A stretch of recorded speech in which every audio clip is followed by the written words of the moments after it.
Hello everyone and welcome back to the Common Sense Crypto channel. As with you always, this is Rich doing another video today on XRP. So I hope you're all having a wonderful day today wherever you are in this great world. We're going to talk about XRP. And in this video, I'm going to show you what I've been thinking was going to happen all along for XRP. But let's start with the stablecoin first. Here's the full clip of Monica Long on their RLUSD, expecting to launch later this year. Take a listen.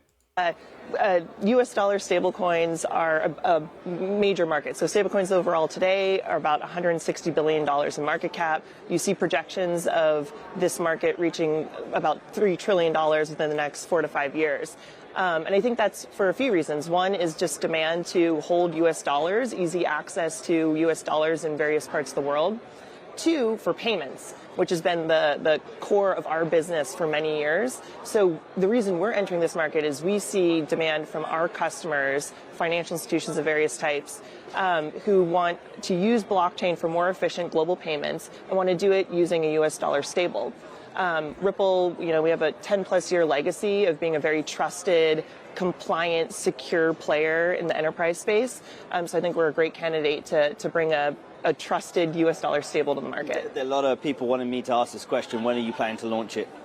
We're working on it right now, and you can expect to see more from us later this year. So is it likely going to launch this year then?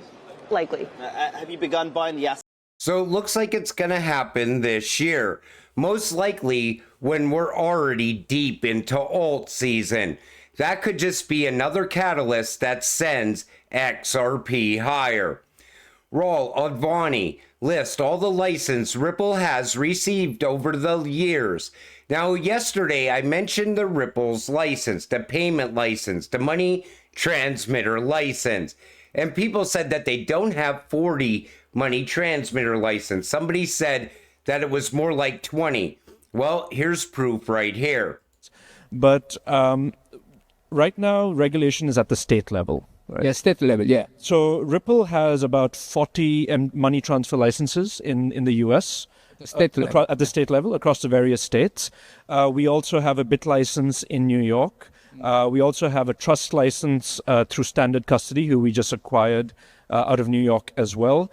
At the same time, we're regulated in Singapore. We have a major payments institution license in Singapore from the Monetary Authority of Singapore. We're also regulated in Ireland by the Central Bank of Ireland. We're on the VASP registry. And you're still worried about the price of XRP right now. That shows you how big Ripple is actually becoming. And I think that puts Ripple on track once again to becoming a bank. Now, this is great. This comes from Ripple's. And this is what I was on track with XRP and Ripple. The moment of clarity I've been seeking. It's not Ripple or Quant versus Swift. It's the BIS versus Swift. Ripple and Quant and others are just serving the architectural needs of the BIS. Now everything makes so much more sense. And here's the problem. The BIS already found their technical solution. Remember how the BIS is trying to fast track? Well, Swift is still trying to keep things in the past. But there's another problem for Swift. This comes from Greg Lund. From the looks of it, their overall development outlook isn't aligning with the BIS. In fact, Swift's innovation manager suggests the financial system is probably not ready to risk a complete overhaul. Meanwhile, the BIS has proclaimed we have a once-in-a-lifetime opportunity to revisit the architecture of the financial system, and that it's time to make the quantum leap. Even the BIS paper blueprint for the future monetary system calls for a fundamental rethink of the entire financial infrastructure, asserting the long-term benefits far outweigh the short-term cost of incremental upgrades. Swift wants to slowly layer new technologies on top of their infrastructure. The BIS wants to build from the ground up. Who is the BIS working with? They're working with XRP. XLM, QNT, because the BIS wants to fast track into a new financial system. So all along, I think we were looking at it the wrong way. We were looking at Ripple taking over Swift, or just taking the place of Swift.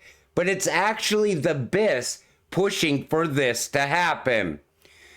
Also from Ripple's, the BIS. This is how big the BIS actually is. Established in 1930, the BIS is owned by 63 central banks, representing countries from around the world that together account for about 95% of the world GDP. Then you bring the IMF to the table as well, because the IMF also likes XRP and XLM. The World Economic Forum likes XRP. They like XLM.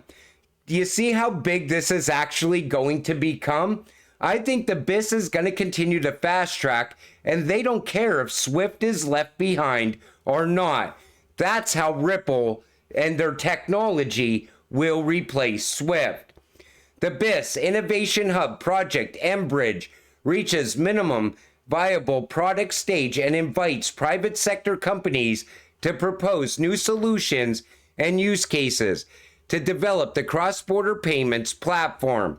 Whenever they say private sector companies, the BIS is talking about QNT, Quant, and Ripple, and XRP, and Stellar, and XLM. They're also working with XDC because we're pushing towards digital trade. Then you bring HBAR in as well. Algo's been mentioned in the past. IOTA is loved by the World Economic Forum around the Internet of Things. You see why these cryptocurrencies were chosen? Because they fit the purpose. And when you look at this right here, you see how right here would be XRP sitting inside a massive liquidity pool. But there's going to be multiple liquidity pools set up all around the world. That's where the demand will rise for XRP. And we will be looking at scarcity at some point in the future. As retail is selling, the big financial institutions will be buying it up. And they will be locking away that XRP for very long periods of time. CBDCs to XRP to CBDC. This comes from Lord XRP. Brad Garlinghouse says, we are going to drive a massive amount of demand for XRP because we're solving a multi-trillion-dollar problem. Brad has been telling us ever since day one that there's going to be a massive demand for this cryptocurrency. And now you see it all coming together in real time. You don't even have to have vision for it anymore. It's staring you right in the face. What's coming next? FBI issues new warning on crypto scams. So this has to do with work from home scams. So they're saying red flags. You are directed to make cryptocurrency payments to your employer as part of a job. The job description uses the term optimization and involves relative simple task. The scammer does not require any references as part of the hiring process. They're always going to try to find ways. Scammers are going to try to steal your crypto any way they possibly can. It's the same reason I'm always urging you to keep your crypto safe. If something looks too good to be true, it's too good to be true. And stop interacting with the bots in the comment section. I still see people doing it. Breaking, new Texas stock exchange backed by BlackRock and Citadel. A group backed by BlackRock and Citadel Securities plans to start this Texas stock exchange. The exchange has raised about $120 million and will file registration documents with the SEC later this year, according to CEO James Lee. TXSE aims to facilitate trades in 2025 and host its first listing in 2026. It will compete for primary and dual listings, attract exchange-traded products, and challenge compliance cost at NASDAQ and the New York Stock Exchange. Once this happens in Texas, this can actually happen in any other state as well. I want to see where this goes from here. 65% of middle-class Americans can't make ends meet. A national true cost of living coalition poll found that 65% of middle-class Americans making at least $60K for a family of four face economic hardships. Even 25% of those earning $150,000 a year worrying about bills. Jennifer Jones Austin of Federation of Protestant Welfare Agencies. The economy is booming, yet many Americans are still gasping for air financially. You know, this is happening by design, in my opinion. They are wiping out the middle class. Inflation is swallowing people's 401ks. It's swallowing people's retirement and their savings account at the same time. And you know, you have to come up with some sort of investment so that you can make money, so that you can fight off inflation. I always tell people, whatever money you have in the bank, I would get it out of the bank and get it invested in something else. The bank is not going to make people rich, and the banks are in trouble at the same time.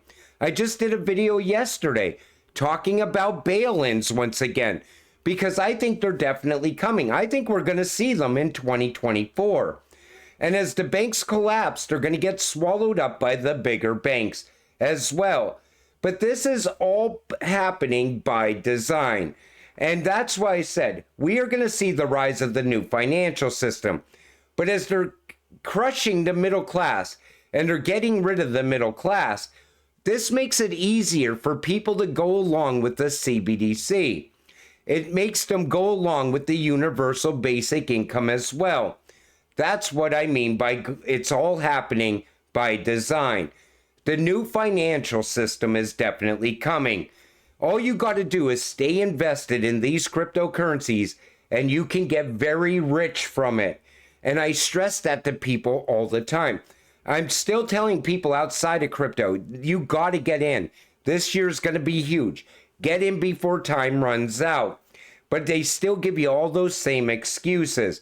I'm at the point where I'm tired of trying to help people make money.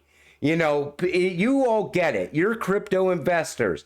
I stopped talking to my friends about crypto because they think I'm the crazy crypto guy all of a sudden. I wonder why. I'm just kidding. But no, it's true. You talk to them about it, you tell them about it for years, and they think like you don't know shit about anything. Yet we see everything that's going on around us. You know, I still have friends that get paid on Friday and they're broke by Monday, and all they do is bitch and complain all week long. I tell them, you know, if you want to break that cycle, the best way to do it is invest in crypto. Think about when crypto takes off. You'll have all the money. You could party all weekend long if you want to. You could quit your 9 to 5 and just go partying all day long. You know, because the money that people spend at a bar anymore is also ridiculous. I have a friend, I'm telling you, he must spend at least $500 a weekend at the bar. And then he complains. He never has cash. But I'm telling you like it is. You gotta stay invested. If you don't, and you sell too soon, you are going to miss the greatest opportunity in your lifetime. If you hold XRP long enough, you can easily get wealthy off of it. But until it all happens, stay patient, stay positive, and let's get rich together. With that said, I'm going to wrap up this video. I want to thank you all for watching. I appreciate all of you. I'll see you in the next one. Have a great night.